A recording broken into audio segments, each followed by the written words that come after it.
welcome back to the channel. Last class we have started with osteopetrosis. We'll be continuing osteopetrosis, radiographic appearance, diagnosis and treatment plan. Okay, radiographic appearance. Skull in particular will show extreme density. Mandible should be assessed for fracture, unerupted teeth and areas of post-debridement. Maxillary sinus smaller than usual and the frontal sinus obliterated altogether. Sandwich appearance, cervical spine and odontoid fracture or subluxation is seen in cervical spine radiographically. Spinal cord compression or laceration. Now, diagnostic workup confirmed by history. History is sufficient for diagnosis. Then skull radiograph, cervical spine radiograph and panoramic radiograph to assess various fracture and condition associated. We have seen what all will be seen in radiographic features. Now, CBC for anemia, pancytopenia, serum calcium level, refractive hypoglycemia. It happens in osteopetrosis, refractive hypoglycemia. Now coming to histopathology, endochondral bone formation is disrupted. Trabeculae have cores of heavily calcified cartilage surrounded by irregular Weaven bone. Osteoclast lack ruffled border, इसलिए उसमें defect होता है और वो resorption नहीं कर पाता, therefore resorption fails. In an autopsy finding, mandible showed endoosteal bone formation in 3 patterns.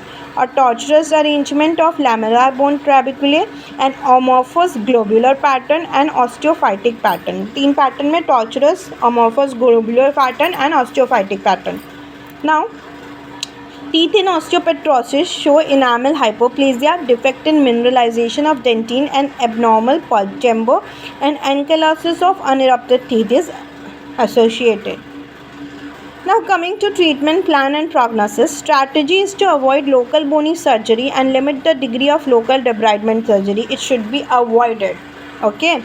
Almost all surgeries in which bone is debrided and a soft tissue closure is obtained result in re-exposure of a greater amount of bone and further risk of fracture. और जिसमें हुआ है bone debridement or small surgery, it has resulted in a re-exposure of a greater amount of bone and a further risk of fracture.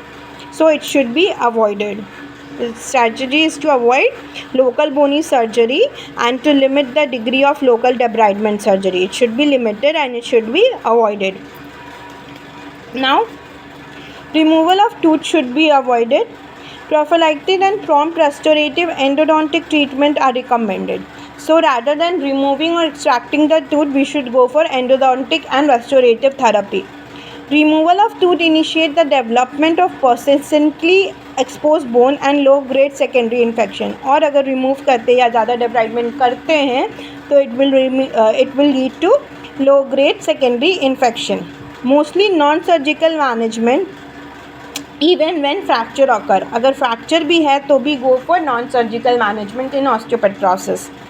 The exposed bone is cultured and best treated with the limited intervention of smoothing rough and sharp bony edges, chlorhexidine gluconate, oral ringes and frequent irrigation to reduce microorganism.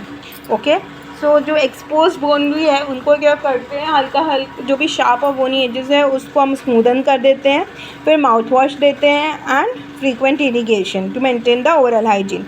During the period of secondary infection, which is mostly caused with actinomyces, culture-directed antibiotics are recommended. Otherwise, penicillin-type antibiotics are first choice. अगर secondary infected है, तो we'll go for culture-directed antibiotics.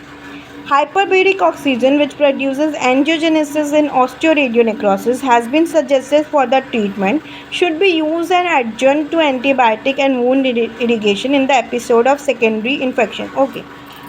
It does not does the same job as in osteonecrosis, but it should be used as an adjunct with antibiotic and wound irrigation. Hyperbaric oxygen. Okay. Now peripherally inserted central catheter line intravenous antibiotic in severe cases with secondary infection. Okay. PICC intravenous antibiotic.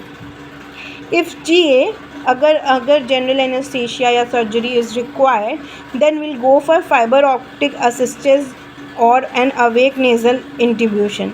अगर surgery required G J में जा रहा है तो fibre optic assisted और an awake nasal intubation, क्योंकि cervical spine वगैरह ये सब का फ्रैक्चर के चांसेस बहुत है as it is fragile. Okay, that's all about osteopetrosis. We'll dealing next topic in the next class. Till then, like, share, subscribe and comment. Bye.